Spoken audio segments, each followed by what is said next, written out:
seronegativa. ¿Por qué seronegativa? Porque son factor reumatoide negativo, la mayoría son gamma negativo, hay un subgrupo chiquito que tiene, pero artículos bajitos. ¿Listo? Entonces son seronegativas en esos aspectos. Pero ¿cuál es la otra forma?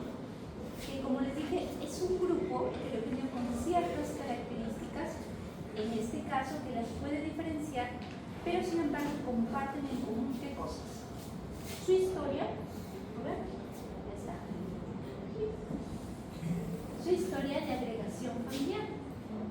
Se dicen que se han hecho estudios en poblaciones, por ejemplo, podía no tenerlo el hijo, pero sí el sobrino, o en este caso el primo. Podía uno tener espondilitis anquilosante y otro ser artritis psoriásica. A eso se refieren con historia de agregación familiar. Hay mecanismos patogénicos que van a compartir. ¿A qué se refiere? La estimulación de la cascada proinflamatoria, la actuación de la población linfocitaria va a ser dada en pacientes que van a tener en común la presencia del antígeno leucocitario humano del 27, y en este caso es el único no. Si bien este es el centro de la teoría propiamente del péptido arquitogénico y que va a ayudar a la cascada proinflamatoria, se dice que también hay otras intervenciones. Incluso hay poblaciones linfocitarias con la producción de cierto tipo de interleucinas que van a favorecer. Pero lo más usual es que vamos a ver que comparten un porcentaje. 100% de los pacientes con espondiloartritis seronegativa, no. Se dice que 50, 85, en algunos subtipos incluso llegan al 92, otros al 95%. Entonces puede eso variar. Y se dice de que van a caracterizarse por qué cosa. Compromiso axial. ¿Cuáles son las articulaciones axiales? La de columna y en este caso también las a nivel fibrocartilaginosos costales y las articulares. Entonces vamos a ver que a nivel axial, ¿qué van a producir? Un proceso inflamatorio.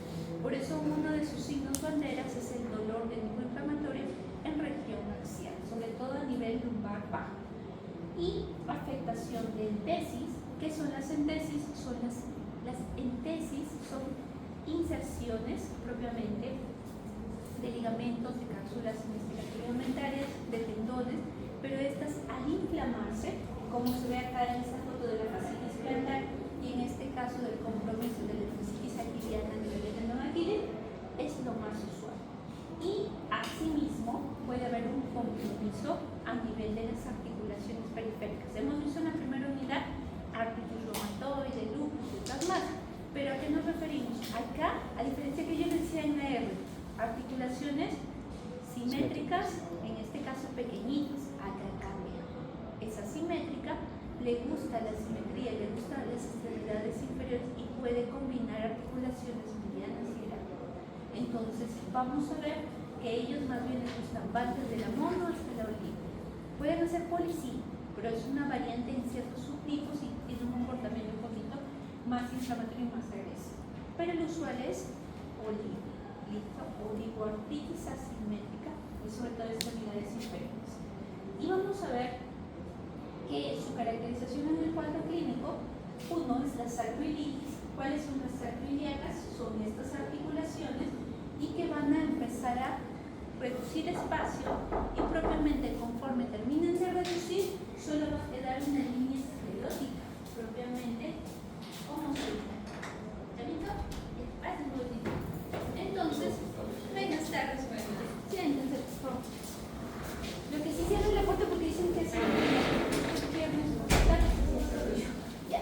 Entonces dijimos, uno, sarcoiditis. ¿Qué quiero que se quede así? Porque es donde empieza. Entonces la enfermedad va a comenzar acá. Luego va a ir extendiéndose de manera proximal al resto de columnas, hasta que en fases avanzadas complemente la parte sarcoidea. Vamos a ver las entesitis, las espondilitis, que es el proceso inflamatorio a nivel de columna, oligo o hasta poliartritis, que no es lo usual. El ojito rojo, brusco, rojo, con déficit visual, doloroso, aséptico. Uveitis anterior es una de sus caracterizaciones más usuales, sobre todo en quienes HLA-B27. Manifestaciones cutáneas en las variantes diversas de lo que es la psoriasis. Y vamos a ver procesos inflamatorios intestinales. Hay una con Crohn o con colitis ulcerativa, pero hay, por ejemplo, en la reactiva, una inflamación propiamente no específica a nivel sobre todo ileocecal que también se puede dar.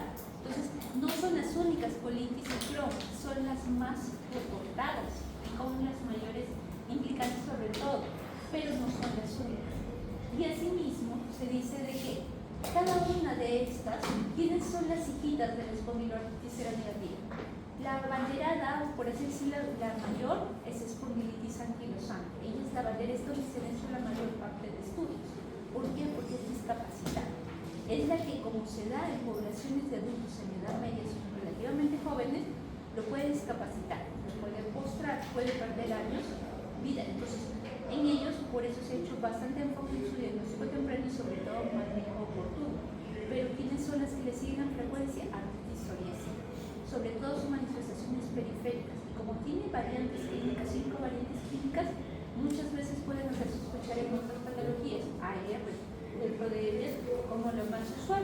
Pero también entran algunas otras artritis, como vamos a ver la que sigue, que es artritis reactiva, que es en este caso otra forma, y la otra es asociada a enfermedad inflamatoria intestinal. Y hay una que en este caso tiene compromiso axial, pero no es tan agresiva como la anquilosal. Y vamos a ver que, como tienen unas características clínicas bastante particulares de su mismo espectro, van a variar un poquito en el esquema del enfoque del manejo, pero es un poco en relación, porque al final muchas de ellas terminan usando los biológicos. Y como parte de primera línea siguen usando todas algo como para el manejo de las molestias inflamatorias y del dolor. Entonces, vamos a ver que la prevalencia, sobre todo, esto está enfocado en población europea y dentro de ellos, este estudio fue hecho en España. Quiero que se recuerden en esto de que ¿quiénes son los favoritos para estas enfermedades caucásicas? O incluso población asiática. Latinoamericanos son los descendientes, afroamericanos los descendientes que hayan nacido justo en esas latitudes africanas, pero después no es usual. Entonces, la prevalencia de esto puede variar de 0.1 hasta 2.5 y la incidencia puede variar desde 0.8 a 77. ¿De qué va a variar? ¿Dónde yo estoy realizando el estudio y qué criterios de diagnóstico estoy enfocando? Si utilizo propiamente los criterios del grupo europeo, puede esta variar también su incidencia. Y por eso es que en la población europea es significativa la cantidad de personas con esta patología. Ahora, recuerden esto, ¿quiénes seguían frecuencia? Artritis psoriásica. Y de la psoriásica, no todos los pacientes con psoriasis van a ser artritis psoriásica, solo la tercera parte. Entonces, la mayoría es, yo empecé con psoriasis y a los 5 o máximo 10 años presento el cuadro articular. ¿Puedo yo empezar con una manifestación articular y luego hacer psoriasis? Sí, 15% a menos. ¿Puedo ir paralelo? 15%. La mayoría es primero la psoriasis y luego la manifestación articular. Ahora, vamos para acá. Las espondiloartritis seronegativas pueden ser solamente de compromiso axial columna. Ahí tenemos a las no radiográficas y en este caso a la espondilitis anquilosante. ¿Quién es la que entra con mayor auge? Anquilosante. Y las periféricas, es decir, las que tienen más manifestaciones de oligoartritis, las que hacen endesitis, las que hacen dactilitis, son las reactivas, las psoriásicas, las asociadas a enfermedad inflamatoria intestinal y las indiferenciadas. ¿Listo? La espondilitis anquilosante aparte tiene dos picos de presentación. En el grupo juvenil, ¿se acuerdan cuando veíamos artritis idiopática juvenil que tenían ciertas manifestaciones? Y las usuales en población de varones de edad. Entonces vamos primero enfocando a las de compromiso axial. Entonces, vamos a ver que sobre todo ellas tienen una estrecha asociación con la positividad de lo que es el antígeno leucocitario humano de 27. Y vamos a ver que en estos pacientitos que tienen este compromiso inflamatorio va a ser una evolución crónica. Su etiología todavía no ha sido elucidada. Se ve la teoría del péptido antilogénico propiamente basada en su relación con el HB27, pero su caracterización, como les dije, es el compromiso de articulaciones arteriales. ¿Por qué les menciono? Porque cuando ustedes vayan al examen físico de este grupo de pacientes, ¿qué es lo primero que van a ver? La pérdida de la lordosis fisiológica. Nosotros que tenemos lordosis cervical y lumbar, en ellos, como empiezan con un proceso inflamatorio, van a perder y van a rectificar. O sea, van a perder curvaturas conforme vaya avanzando la enfermedad y el paciente por eso se va inclinando. Y como va a limitar su funcionalidad, ellos van a tener limitaciones inicialmente para las lateralizaciones e inclinaciones y va a ir también causando la limitación de la flexoextensión respectivamente. Entonces decimos que va a comprometer sobre todo articulaciones axiales. Pero ¿dónde empezaría todo? Acá, en sacroiliacos. Por eso dice, el paciente empieza con un dolor lumbar bajo y va irradiando a nalga. No les dice, me va haciendo signos de radiculopatía, o sea, con la C, el way, otro es posible. No, estos pacientitos hacen un cuadro inflamatorio, te va a ir comprometiendo hasta glúteos, pero no te está dando parestesias asociadas a este compromiso de dolor lumbar. Y lo que te dicen es que puede ir con manifestaciones periféricas, placentesitis que habíamos mencionado y también los cuadros de artritis. ¿Cuál es el problema? Conforme va avanzando, puede llegar a una osificación pulmonar y cuadros de anquilosis fibrosa. ¿Qué quiere decir? Que el paciente ya no puede movilizar, entonces perdió la funcionalidad. Y son pacientes de 50 años, 45, entonces los pacientes que todavía deben trabajar o tienen que trabajar por su manutención. Entonces, ¿todos llegan? No, 30% de los que no se diagnostica oportunamente o que no recibieron tratamiento. ¿Cuál es la otra cosa? En relación al tipo de manifestaciones que va a tener a nivel periférico y también a las comorbilidades, sobre todo cardiovasculares asociadas, y a los cuadros metabólicos, incluyendo los cuadros de osteoporosis. Menos usuales son las manifestaciones pulmonares que se asocian mucho a un patrón restrictivo comprometido por el compromiso inflamatorio a nivel de caja. ¿Por qué? Porque ellos, conforme avanza la enfermedad, va limitando la expansión torácica. Entonces, hay más patrón de restricción para la ventilación restrictiva. Ellos hacen muchos cuadros de PIT asociados, sobre todo en estas partes apicales, y en este caso manifestaciones renales por el uso muchas veces también de AINES, pero también por la entidad misma que pueden dar cuadros de proteinuria, pero no a rangos que veíamos en sondas. En lo que es las manifestaciones neurológicas más asociadas con el compromiso avanzado de niveles. Y vamos a ver que en este caso, ¿cómo hacemos el enfoque? Dijimos que por las que tienen sobre todo compromiso axial son anquilosante y la otra que es la axial no radical. Y vamos a tener en consideración estas dos estructuras. Cuando hay un proceso inflamatorio, ¿qué va a pasar? Va a erosionar lo que son los bordes y también van a empezar a pisar. Y aparte que se va a osificar, como decíamos, las estructuras que unen y propiamente va tornándose la columnita como si solamente estuviera viendo bien una remita de un o estamos haciendo de riel. Pero estas empiezan en sacroiliacas y luego va ascendiendo y va comprometiendo. Estas de acá, ¿cuál es la caracterización? Ambas comparten que tienen dolor lumbar de tipo inflamatorio. ¿Listo? En este caso pueden presentar las mismas manifestaciones, pero dijimos, ¿quién le gusta el anquilosante? Más el grupo masculino. En esta de acá puede presentarse también en damas. La anquilosante por si acaso también puede dar en mujeres, pero no es usual. Es como cuando veíamos lupus, 9-1. En este caso, el predominio va a ser en el grupo masculino.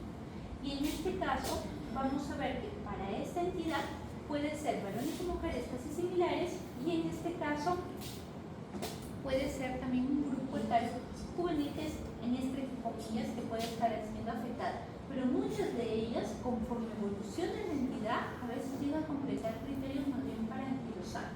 Y entonces decimos, ¿cómo enfocamos el diagnóstico?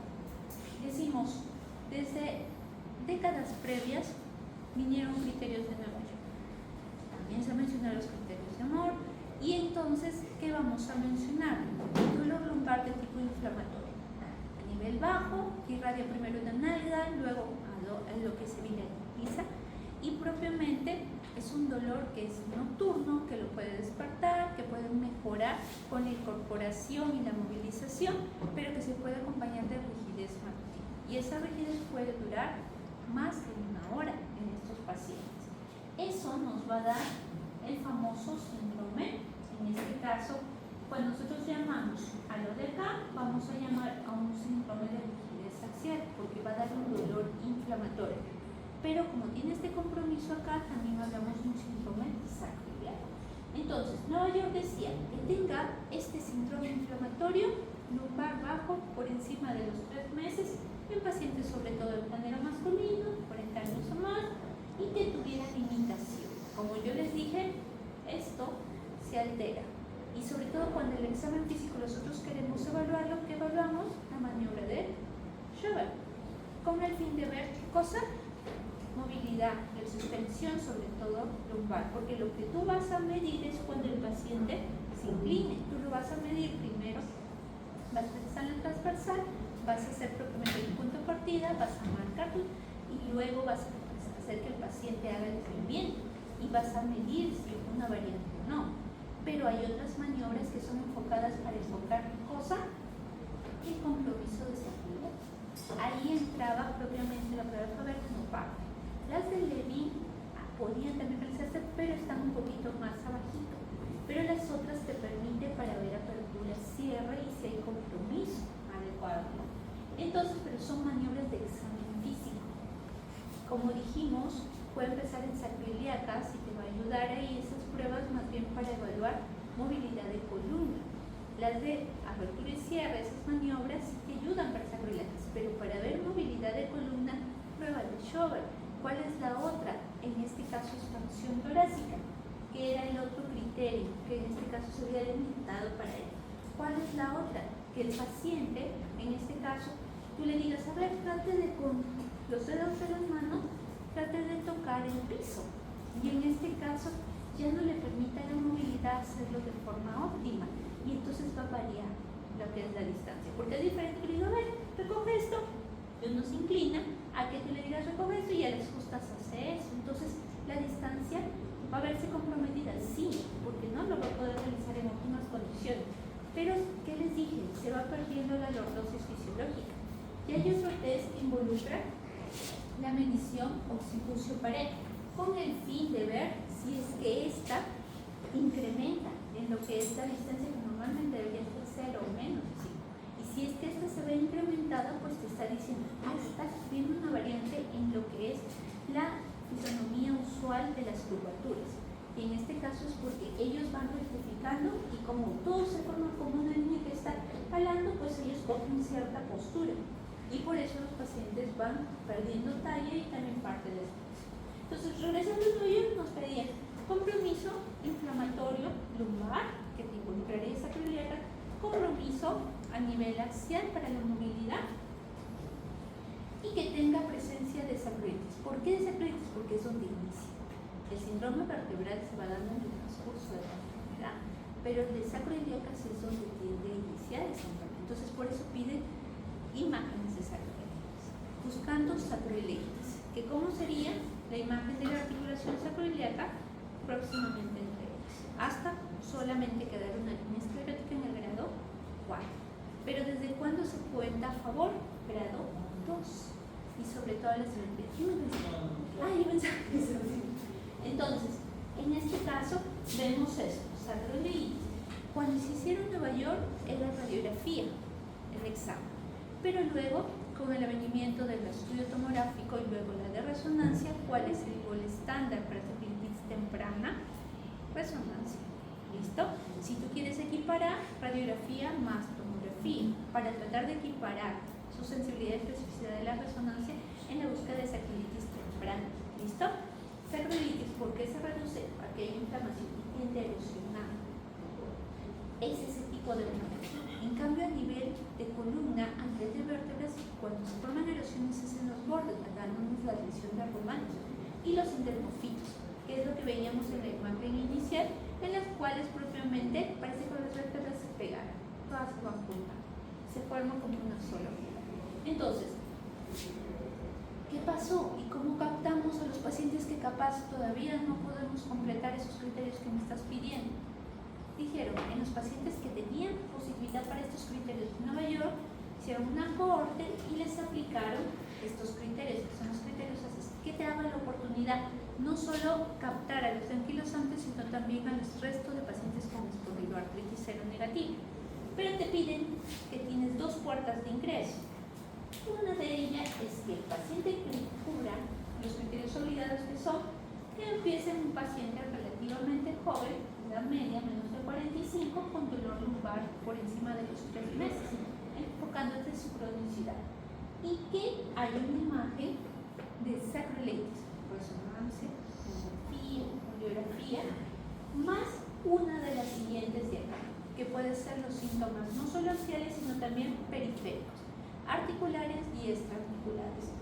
Artritis periférica, entesitis, uveitis anterior, dactilitis, psoriasis, enfermedad inflamatoria intestinal como Crohn o colitis ulcerativa, y como es una enfermedad inflamatoria que tenga respuesta ahí, es que es su primera línea del manejo sintomático en estos pacientes, que muchos dicen pues que también tiene efecto en la modificación de la enfermedad y la posibilidad de HL25 y marcador inflamatorio elevado.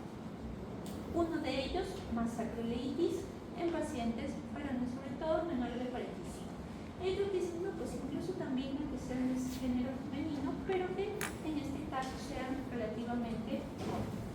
La otra opción de ingreso es que tenga positividad para el anticuerpo inmunológico y presente, en este caso, la caracterización de dos dedos, del dolor lumbar inflamatorio, más, por ejemplo, artritis periférica, o HLV27 más entesitis y dactilitis. Si tienes esas dos, ¿qué pensarías? Artritis reactiva. Entonces, por eso es que le digo, estos criterios me ayudan para las espondiloartritis en general.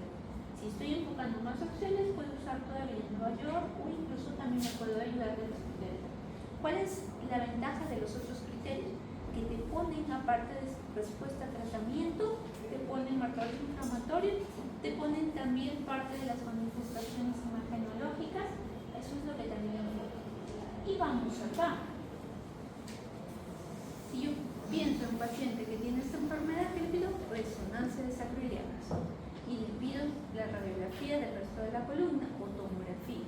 O puedo pedir radiografía de sacroiliacas y tomografía de lo que es columna y sacroiliacas, marcadores de fase aguda, y propiamente corroboro que no tenga los otros anticuerpos inmunológicos, factores negativos. Pero si puedo pedirle más bien mi HB27, mejora, lo que te va a ayudar a tus criterios. Si tú ya has hecho el enfoque diagnóstico, dijimos, con la imagen de sacroiliitis más el cuadro clínico en un paciente vulnerable. O yo tengo el HL27 más el cuadro clínico en un paciente vulnerable. De esas dos maneras yo hice mi diagnóstico. Ya diagnosticado, yo tengo que ver cómo está de actividad. ¿Se acuerdan que para artritis reumatoide cómo se medía actividad? Con DAS28. Para lupus, con el SLEDAI-2K. Y para esta enfermedad, sobre todo para espondilitis anquilosante, porque esto está designado para todos los que tienen compromiso axial por una espondiloartritis. Así que yo lo puedo usar en las otras espondiloartritis, pero que tienen compromiso axial. Pero este está ideado para la anquilosante sobre todo. Entonces tenemos BASTAL y tenemos ASTAS. ¿Listo? ASTAS, PCR, ASTAS, BCG. ¿Listo? ¿Qué te dice BASTAL? BASTAL te dice cómo está el dolor en columna. Gradúalo. Hasta el 10 es el máximo. ¿Cómo está el dolor en las articulaciones de extremidades? ¿Hay dolor o están inflamadas? Gradúalo de acuerdo a la severidad. ¿Y cómo está la rigidez al levantarse ese paciente o tras un reposo prolongado de 4 horas o más? Y gradúalo en cuanto es la intensidad. ¿Qué te da extras? Tú dices, esta es la 2, la 3, la 6. ¿Cuántas son? 10 preguntas. ¿Qué te va a incluir? Te va a incluir tiempo de rigidez. Te va a incluir su capacidad de poder hacer actividades de autocuidado personal y también su percepción como lo siente la enfermedad en relación a la fatiga y su estado general.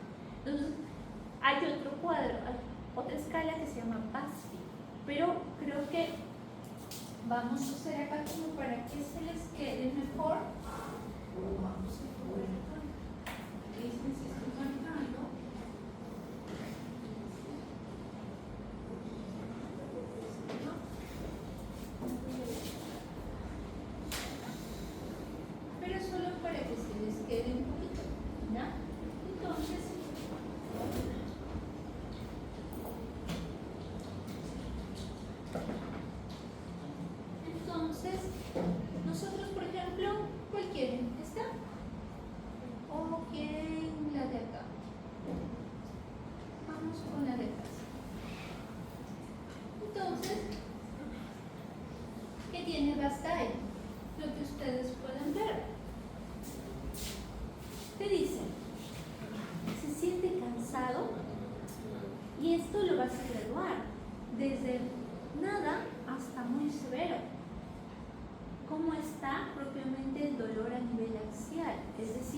cuello, en la espalda, en la parte torácica, y también lo vas a graduar. En este caso, en relación a que no tiene, a muy severo.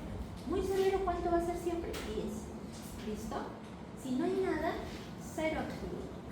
Y te va a decir cómo presenta usted las manifestaciones en relación a las articulaciones periféricas, dolorosas, inflamadas, y asimismo, cómo están las entesis, es decir, las uniones propiamente a nivel de lo que son tendones, cápsula ligamentaria. Eso se refiere a esta pregunta, o sea, cuando yo toco acá, hay dolor, cuando toco acá, hay dolor, cuando toco acá, hay dolor, y también la rigidez matutina, el tiempo de la rigidez matutina, y haces un score del tipo de dolor. Y esto vieron que habían 3 preguntas que se relacionaban para el astas. El astas, ¿cuál es el plus? Parte del cuadro clínico que te está manifestando va a estar y le agregas el marcador inflamatorio. Y lo ideal es que este examen tú lo enfoques en la última, en relación a la clínica de la última semana del paciente antes de venir. ¿Listo?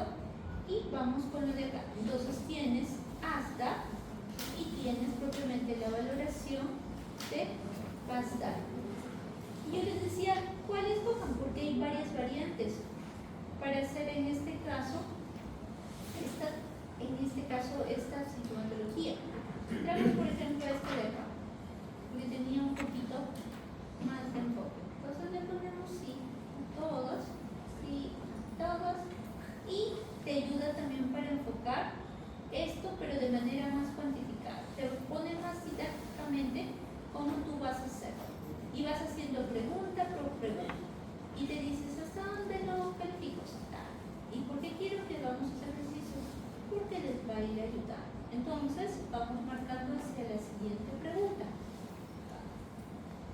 Y vas una por una. ¿Cuánto dolor de cuello has tenido? Vamos a ponerle todos por si acaso 7, solo por el ejercicio. ¿Ya? Solamente en relación, porque quiero que hagamos esto para que vean su correlación. ¿Y ahora tienes matutina? Sí. ¿Y cuánto tiempo? ¿Listo?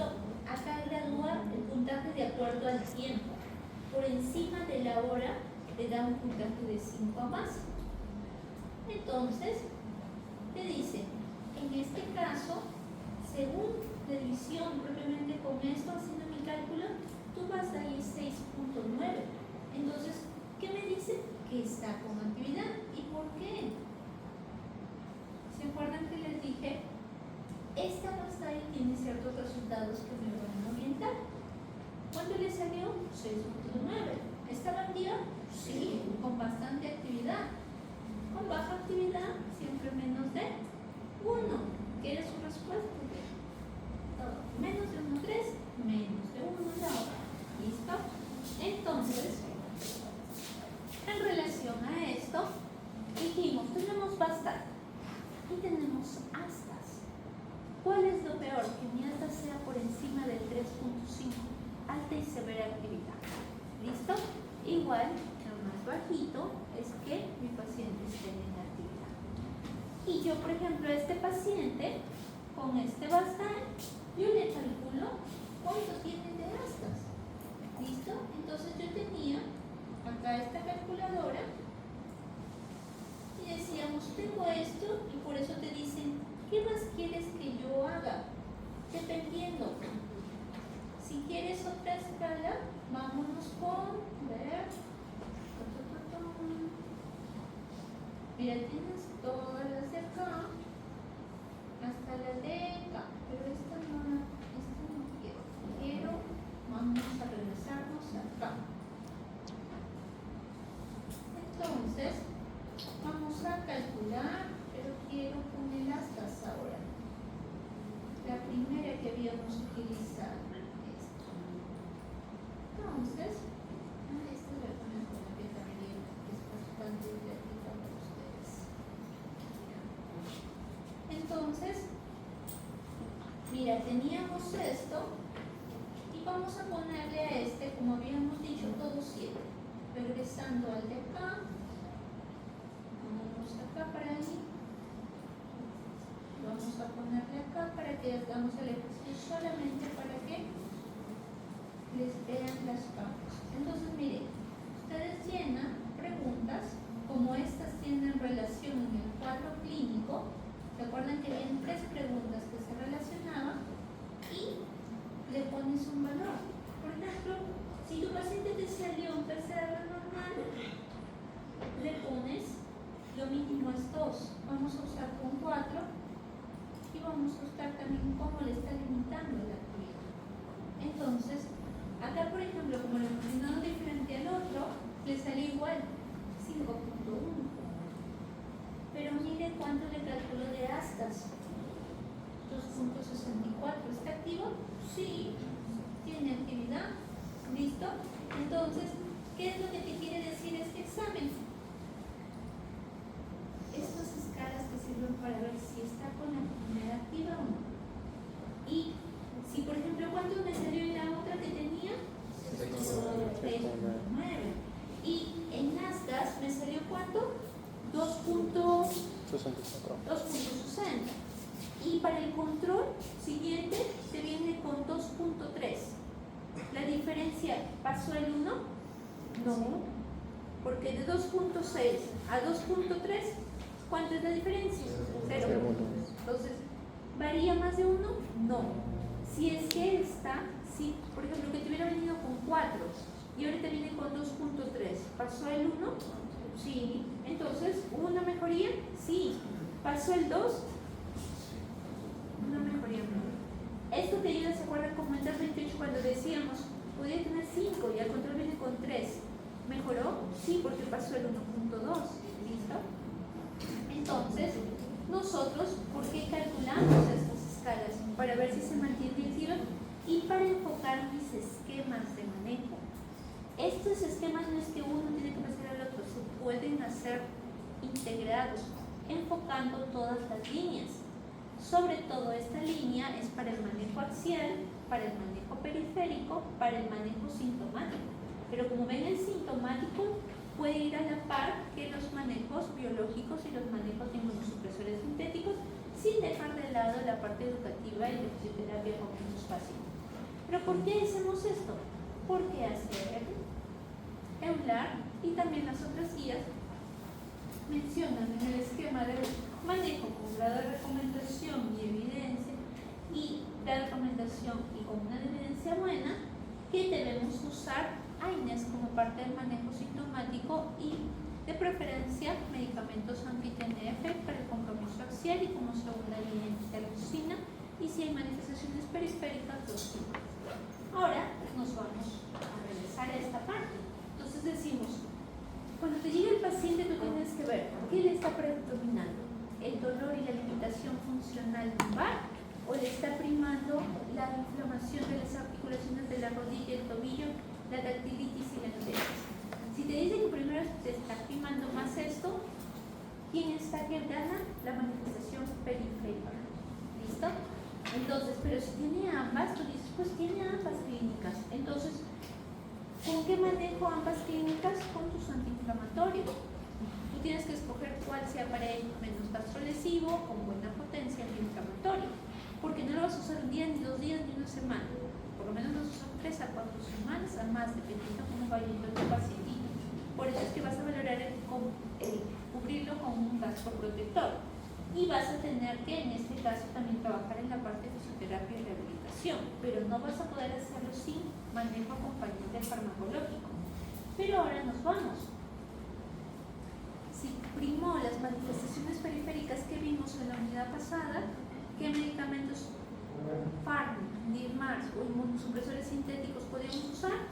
Metrotexato o sulfasalazina. ¿Listo? ¿Qué te ayudaba? Para las artritis. Te puede ayudar también para los procesos, en este caso, de la sintesis, sí, pero sobre todo los AINES y los corticoides. Y estos corticoides, por ejemplo, si te viene con una fascitis plantar, infiltración te puede ir. Con una tendinopatía propiamente aquiliana, infiltración. Entonces, para la sintesis te puede ayudar. Si solo una, infíltralo. Si es que son, en este caso, 4, 3 para un compromiso y asimétrico, pues puedes combinar lo que es en este caso integración con AINES sistémica. Y en este caso, si tu paciente no te está respondiendo adecuadamente, ya te va el comité autorizando para que inicies con biológicos, sobre todo anti-TNF como primera línea. ¿Qué anti-TNFs? Todo este grupo. ¿Qué anti-interleucina 17? Que es el esquema de segunda línea, ya no vendrá ni anti-terminal porque eso es un mayor cambio. Estos. Entonces, así como puesto en sus exámenes ahí que todo lo que terminaba en MAP podía ser un biológico, pues no, estos sí tienen nombre. ¿Listo? Entonces, acá, acuérdense de y que sí, porque ahí me he descubierto más biológicos que jamás. Sí. Entonces, cuando han puesto nivel de actividad y me ponían, ¿cómo se mide? ¿Qué nivel de actividad? ¿Qué examen va a ser? Hidroxicloroquina. Y yo dije, parece que han soplado cuando ya le iban a quitar el examen y lo ha puesto por acá.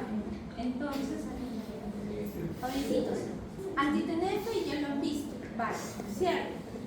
Entonces, los de anti-interleucina 17 son los de segunda línea. ¿Por qué?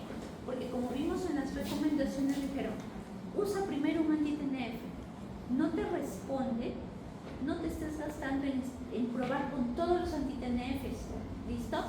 Desde el inicio, por ejemplo, tenías un astas de 4 y empezaste, por ejemplo, con Etanercept o con Infliximab y en tus controles que lo seguiste, seguías con 4 y peor, con 5, desde el inicio te estoy diciendo, yo no te estoy respondiendo. Entonces no te gastes cambiando en otro, salvo pues que no tengas otra alternativa.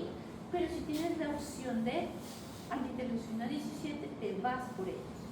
¿Y por qué les digo? Este es un estudio en el que enfocó pacientes que habían utilizado anti-TNF que lo tuvieron que dejar por efectos secundarios versus pacientes que jamás habían utilizado. A ellos son los grupos propiamente naive, son los que nunca utilizaron anti-TNF, y el grupo 2, los que ya habían utilizado anti-TNF. ¿Y qué iniciaron? Midieron primero los puntajes según BASDAI antes de empezar y luego de terminar tratamiento. Y esto trataron de enfocar. ¿Ven un cambio significativo? Ahí se mantiene en relación a lo que esos niveles. Pero ¿qué te dice? Pacientes que vinieron usando anti-TNF y luego lo seguí con anti-interleucina, me están respondiendo sí. Y eso que no estoy usando anti-TNF. Entonces, pacientes que nunca usaron y que están usando por primera vez, respondieron sí, te están respondiendo. O sea, es un medicamento que es eficaz. Por eso es que acá te dicen ambos, la única diferencia es que los que vinieron ya usando anti-TNF antes tuvieron que usar un periodo más largo para mantenerlo en cuadro de remisión. Pero cuando enfocábamos puntuaciones en relación a lo que era actividad y su efecto con el uso de este medicamento, pues las puntuaciones de mejora fueron significativas en ambos grupos. Pero acá viene la variante. El grupo que ya venía con el antecedente que usó y que falló el anti-TNF por efectos secundarios, en este caso también tuvo más pacientes que presentaron RAS, a diferencia del otro que no presentó ni uno solo y que presentó cuadros de alopecia, oculitis o incluso se sobreagregó una neumonía. Entonces, ¿qué proponía esto? Que en este caso el secukinumab no necesariamente tenía que empezarse como segunda línea después de que fallaron, podía ser como un esquema también de primera línea, solo que es más difícil. A veces propiamente que te autorice o que lo tenga tu sede. Lo más usual, anti-TNF la mayoría de sedes lo tienen. ¿Que cuestan? Claro que sí, pero se está todavía reservando como segunda línea para los que no responden desde el inicio. ¿Listo? Ahora, regresando a esto, ya hiciste el diagnóstico de tu espondilolitis axial. Sobre todo, te fuiste por un anquilosado. Ya le hiciste sus marcadores inflamatorios, viste su imagen de sangre en resonancia, o la de piel artificial, tú ya hiciste tu diagnóstico. Entonces, tú ves las manifestaciones para definir AINES solitos o combinaciones con corticoides, usar fármacos modificadores de la enfermedad o fármacos llamados, en este caso sobre todo por las manifestaciones periféricas, pero en pacientes que mantienen un grado alto de actividad por astas o por BASDAI, pues lo ideal es inicios comunológicos, los que acabamos de ver ahorita. Pero ¿cuánto tiempo? ¿Toda su vida? No.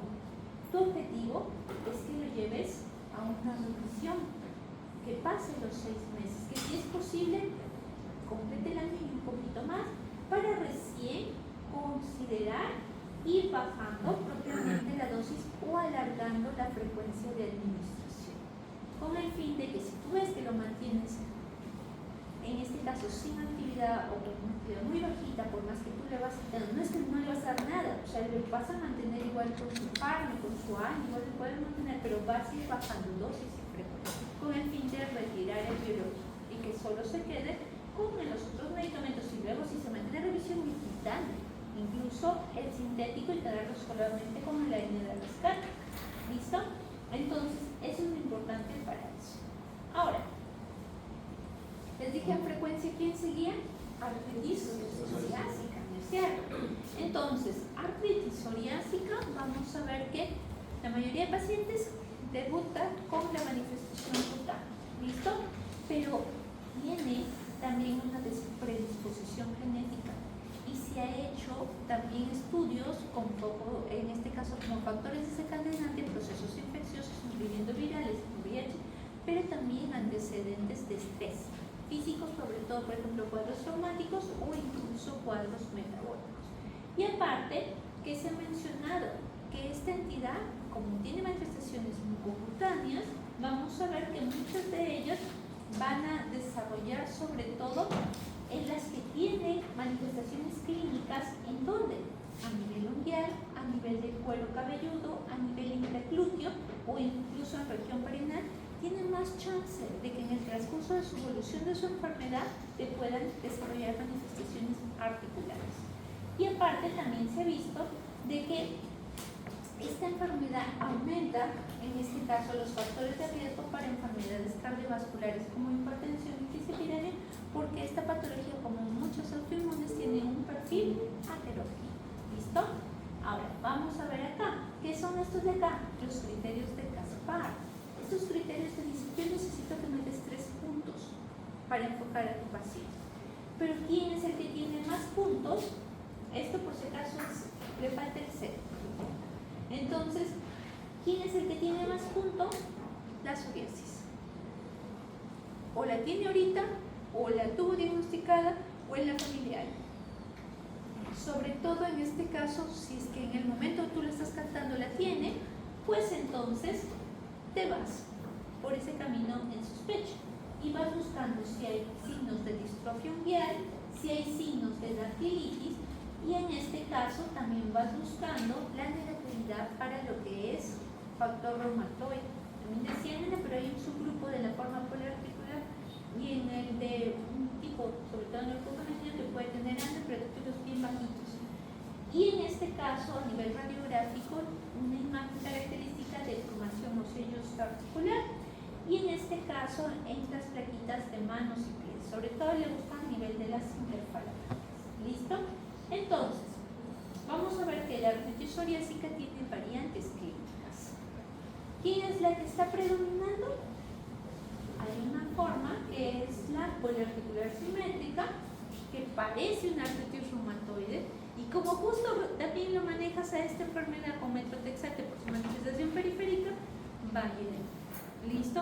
Puedo tener artritis y aparte tener psoriasis, sí, pero lo ideal, generalmente cuando ya tienes psoriasis, más bien entonces tu enfoque de estudio para ver si no es una psoriasis, una artritis psoriásica. Entonces, esta entra a tallar acá, grupo femenino, edad media, pero a diferencia de la artritis reumatoide, que es solo articulaciones chiquitas, esta te puede acoger chiquitas, medianas, y propiamente no es tan simétrica como la otra. Y le gustan no solo las de acá, sino también las distales.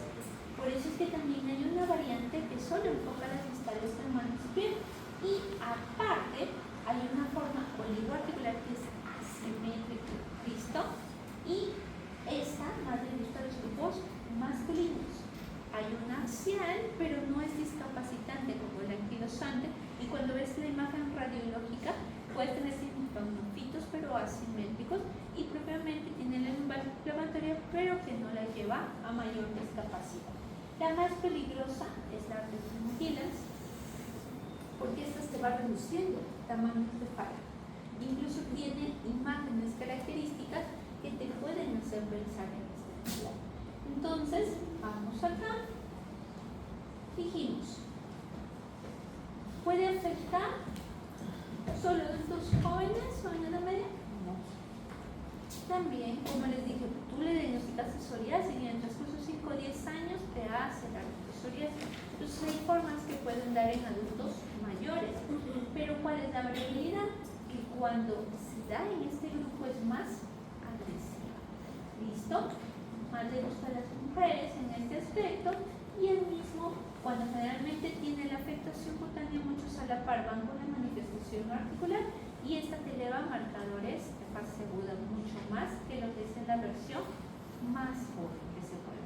¿Listo? Ahora, vámonos para el manejo. Y en el manejo, ¿qué es lo que vamos a ver? ¿Y más? Sí, los que siempre conocen, diaglema y leflunomida nada más. Pero anti-TNF combinado con DIMARS por las manifestaciones periféricas en parálisis. Pero ¿cuál es la diferencia acá? Vemos a nuestro grupo anti-TNF, ¿no es cierto? Pero ¿quién lo amplía? Miren cuántas anti-interleucina 23 hay. 2 en forma de serotipos. ¿Y qué es lo que nosotros vamos a ver acá? Por ejemplo, el ustekinumab y en este caso el UCEL y el risankizumab son esquemas que se van a considerar y no van a quedarse en tercera línea. Ellos pueden entrar incluso en segunda línea antes que incluso las antiinterleucinas 17 en este grupo de pacientes. Y hay otros que son refractarios a estos esquemas y también podemos usar en este caso los inhibidores, en este caso de las quinasas, de las quinasas sobre todo, que la vimos en la R también en un momento. ¿Y por qué les digo esto? Primero haces el enfoque diagnóstico de artritis psoriásica, ves qué patrón es, poliarticular o oligoarticular, si tiene manifestaciones propiamente dentesis, ¿no? Entonces tú vas tipificando a tu paciente. ¿Pero qué vas a usar? AINES, y vas a usar ¿qué cosa? DIMARS. Estos de acá. Durante la evolución tú vas a ver viendo el efecto. Cada 3 meses, cada 3 meses. Si tú ves que tu paciente no te está respondiendo, mantiene su cuadro articular periférico inflamatorio, las lesiones cutáneas capaz están empeorando o se agrega mayor manifestación ósea, pues tú vas a ir, no es que le vas a quitar esto, le vas a más bien ir viendo la posibilidad de complementar con un biológico. Pero si es que pues tampoco no es que una respuesta desde el inicio, pues cuando más bien lo dejas con el biológico solo y tienes estas alternativas. Pero como ven, acá lo tratan de poner casi en el mismo esquema. No es que primero uno, luego falló, luego segundo, esto de no. Entonces, y lo sigues monitorizando. No hay respuesta, recién vas para este esquema. ¿Listo? Ahora, nos vamos por la que sigue. No es que sea más que artritis reactiva. A veces las artritis reactivas están subregistradas, pero son mucho más frecuentes. Esta, ¿por qué la mencionamos? Porque en otras latitudes, no tanto en las nuestras, pero en otras latitudes, sobre todo en Europa y en Asia, pues no es bajita. Sus esquemas de frecuencia no son bajitas.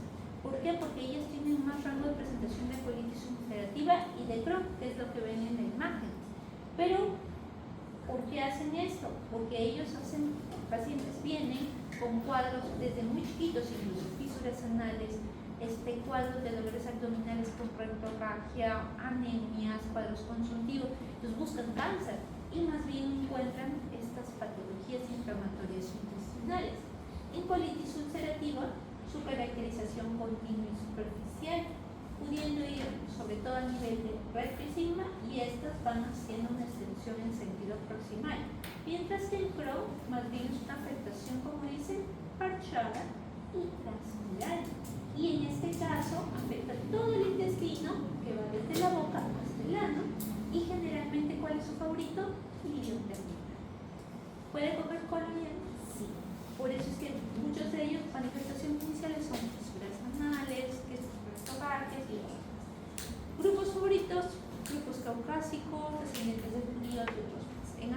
pues también esto se va a ver. Y vamos a estar recordando. Entonces, en pacientes con estas etiologías y que desarrollan un cuadro de espondiloartritis, vamos a ver que su distribución en ambos sexos es casi similar.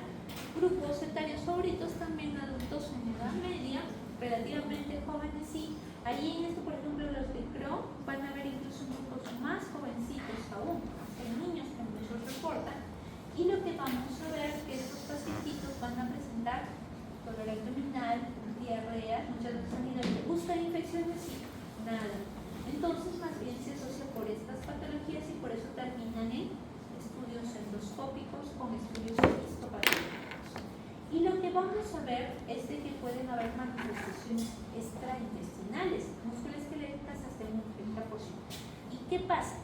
Mi paciente puede, ya, te diagnostiqué que tienes Crohn o tienes colitis ulcerativa. Entonces lo voy siguiendo y me dice, me duele mucho la espalda. Capaz has hecho algún ejercicio de más. No, ya van 3 meses que me está doliendo y más en la noche no mejora, en este caso con los analgésicos suaves que estoy tomando para evitar los intestino y más bien me muevo y baja un poquito la molestia. Entonces, ¿qué hacen muchos de esos pacientes? Los tamizan, buscando propiamente compromiso axial. O puede que ellos te digan, pues empiezan con manifestaciones periféricas, endesitis, o incluso que empiezan con manifestaciones articulares periféricas. Entonces, hay que tener en consideración esto, porque si bien todavía no se está bien completamente la etiopatogenia de sucesión, sí se ha encontrado que hay una predisposición genética para ciertos anticuerpos y que se han encontrado ciertas interleucinas a favor para el desarrollo de estas entidades. Y no se ha dejado de lado también los estudios de cuáles son los mecanismos ambientales que podrían gatillar que la enfermedad se diera. Han visto el enfoque con el tipo de dietas, han visto la exposición a ciertas infecciones bacterianas y por la teoría del mimetismo molecular, pues que se ha activado la cascada proinflamatoria y también se han visto los factores inmunológicos, sobre todo en relación a la expresión del MADCAM, que en este caso se dice que está sobreimplementada y que está dando a favor de que haya mayor vasodilatación, hiperemia y mayor permeabilidad de los vasos a nivel de la mucosa intestinal. Entonces, los pacientes con esta entidad pueden tener manifestaciones periféricas y axiales. Los que hacen manifestaciones periféricas generalmente es oligoarticular, ¿listo? Asimétrica. Y en este caso, esto se va a dar más en pacientes con enfermedad de Crohn. Pero se dice de que en los pacientes que hacen un debut de presentación aguda, estas se van a caracterizar porque no solo va a coger ciertas articulaciones en específico, sino que le va a gustar más comprometer las de miembros inferiores y no solo las pequeñas. Si puede coger medianas o incluso grandes, puede estar afectado. Por frecuencia, incluso se van localizando rodillas, tobillos, codo, y también pueden las articulaciones, en este caso de interfalángicas. Ahora, hay una relación en esto sí, que si está más activa su enfermedad inflamatoria intestinal, igual va a estar activa la manifestación articular. Y vamos a ver también que podemos presentar cuadros de entesis, van a presentar también dactilitis, pero miren las variaciones en los porcentajes. No es que está primando, que están muy altas, son bajitas, son incluso menos del 10%. Y vamos a ver también que pueden haber otras lesiones cutáneas, como por ejemplo el eritema nodoso o propiamente úlceras orales, que también lo veíamos en LES, o incluso cuadros de uveitis anteriores. Y yo les dije, podemos tamizar de dos formas a estos pacientes. Uno, que el paciente inició con el dolor lumbar inflamatorio.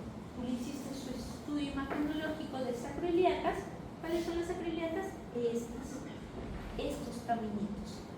¿Qué es lo que ven? Las líneas escleróticas, sí, en el caminito más bien solo ven ustedes como una mancha radiopaca. ¿Listo? Pero este es sacroileitis, que si yo le hago un estudio propiamente de mayor envergadura, por ejemplo, esta es una tomografía que les dije, pueden complementar radiografía con tomografía. ¿Qué es lo que ven? ¿Está parejito el caminito? No, miren cómo se ve irregular los bordes. Por el proceso inflamatorio lo va erosionando. Entonces, Puede que el paciente ya tenga signos de una espondiloartritis axial, ya lo tiene, pero se agrega dolores abdominales frecuentes que pueden ir con diarrea, con variación ponderal, bajan de peso y en este caso haces los estudios, pues lo catalogaste así. La otra forma es que el paciente viene con un cuadro de anemia crónico, con dolor abdominal, diarrea, cuadro consuntivo. Al examen incluso puedes observar hasta fisuras anales en algunos pacientes y le haces el estudio. Ya le buscaste todas las infecciones habidas por él, no hay para nadie, le buscaste cáncer hasta más no poder, pero lo que sí encontraste lesiones de enfermedad inflamatoria intestinal. Entonces, en este caso, o vas porque empezó con la manifestación articular y se agregó la manifestación, en este caso intestinal, o vino con los síntomas generales hematológicos intestinal y se agrega en el tiempo la manifestación esquelética. ¿Listo? Entonces, por eso es que decimos que es variable. Pero, ojo, hay ciertos anticuerpos que también podemos complementar el estudio, pero no te ayudan en el enfoque diagnóstico, solo te complementan para propiamente identificar a tu paciente. Y hay ciertos fenotipos que te van a decir, pues esta enfermedad va a ir con una presentación de corte más periférica. Y hay otros que te van a también ayudar propiamente a ver, porque dijimos, puede tener manifestaciones periféricas inflamatorias articulares, porque eso es lo que más prima. Pero el líquido que van a tener va a ser un líquido tipo 2, un líquido inflamatorio, pero que puede tener un incremento de polimorfos nucleares y que puede hacer sospechar hasta un proceso infeccioso cuando no existe. ¿Por qué? Porque ya buscan bacterias, un montón de focos infecciosos y no hay. Y en este caso, como ellos hacen en tesis, si tú tomas una plaquita periférica, te pueden salir los cuadros de osteopenia y te pueden salir también los cuadros de periostitis, pero a diferencia de la otra patología que vamos a ver un poquito después, vamos a ver que esta no es erosiva discapacidad. ¿Listo? Ahora vamos con su manejo. Va a depender qué manifestación prima, axial o periférica. ¿Listo? Entonces, ¿qué de periférica? Si es que es más periférica o axial, vamos a determinar. ¿Se acuerdan que les hablé de las TAS? Que les decían, si está cerca del 1, está inactivo. Si pasa el 3, está súper activo. Pero si está entre estos valores, ¿tiene actividad? Sí. ¿Listo? Entonces, este de acá, lo es en relación a la valoración global que va a tener médica en relación al paciente, pero el que nosotros objetivamente vamos a medir es este de acá. ¿Cuándo vamos a utilizar esto? Cuando el paciente ya está usando el tratamiento como antiinflamatorio, pero no te ha respondido con el mecanismo, tiene un compromiso axial y tiene un nivel de actividad alto y no te está yendo bien. Entonces tú vas a enfocar esquemas biológicos. Primera línea, anti-TNF, adalimumab, infliximab, adalimumab natural y supresal.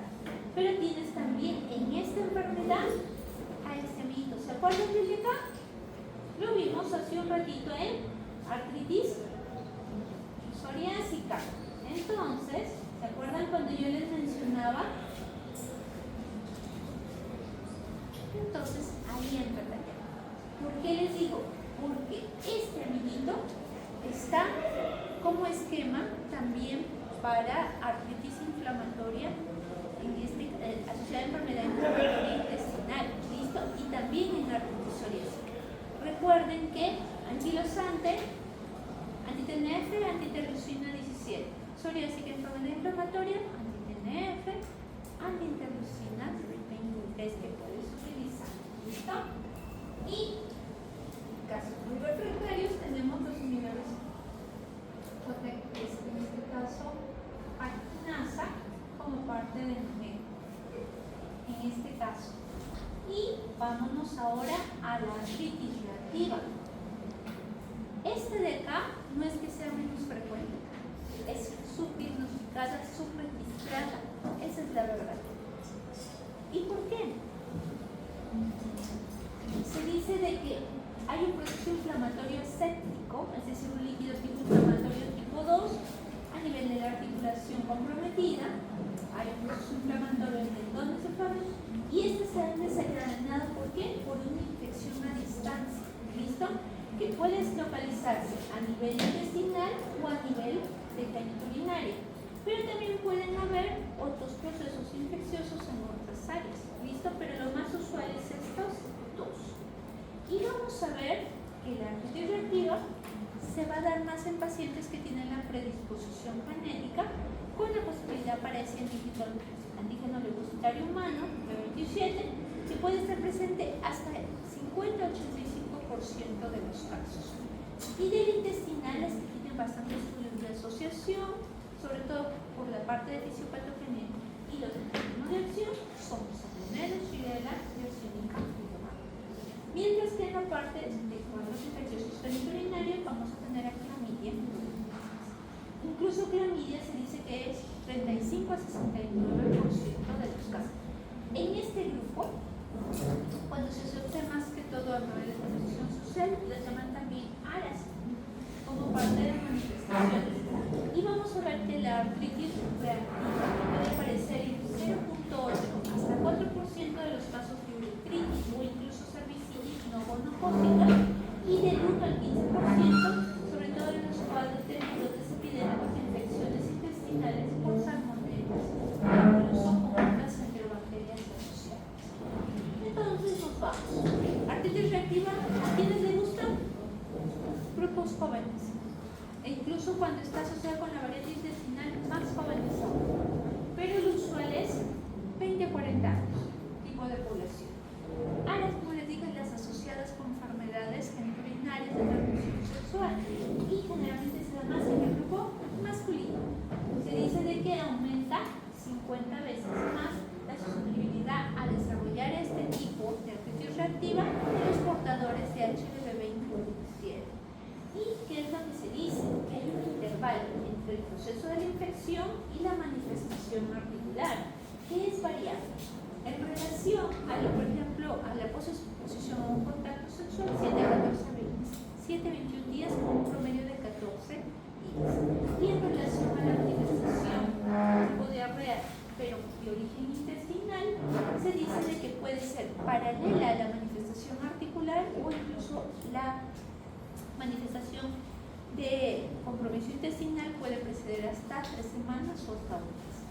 Y vamos a ver que también me puede dar un cuadro doloroso inflamatorio articular, que puede ser de una articulación o de 4 articulaciones, hasta 4 articulaciones comprometidas, de una evolución subaguda o incluso puede llegar a cronificarse. Cuando hablamos de crónica, 6 meses en este cuadro. Y aparte, se caracteriza por localización en miembros inferiores a predominio y su presentación así. Puede ser agresiva e invalidante, sí, pero en un porcentaje muy pequeño de pacientes. Y generalmente es oligo, pero puede haber una variante poliarticular, sobre todo asociada a procesos por biofilia y también por campyloma. Ahora, vamos a tener que ver que cuando está en una fase aguda estos cuadros pueden tener cuadros de lumbalgia inflamatoria que tú le haces su imagen, sobre todo con resonancia, y pues te dices, sí, pues hay un compromiso, pero su caracterización a nivel axial, igual que como cuando veíamos psoriasis, asimétrica, no tan erosiva como en la anquilosana. Y vamos a ver que también puede presentarse sacroiliitis. ¿Tiene algún examen típico? No.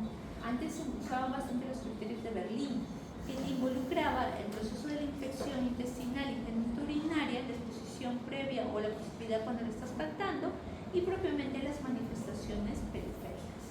Y que en este caso, también en estos pacientes, podíamos ver que podía haber compromiso, sobre todo a nivel inflamatorio, de las inserciones, dando las famosas entesitis, que la radiografía solamente vas a ver sus aumentos de tejido blanda y la reacción perióstica de la zona de inserción. Entonces pueden haber fascitis, casi 20% de los pacientes. ¿Se acuerdan que veíamos en las otras enfermedades inflamatorias intestinales que esta era bajita? Menos de 15%, y acá es 20% más. También tendinopatías asociadas, los cuadros a nivel aquiliano, y vamos a ver cuadros de dactilitis, hinchazón de lo que son los dedos. ¿Puede haber cuadros de conjuntivitis? Sí. 20-50% de los casos, y en este caso también pueden haber cuadros clínicos.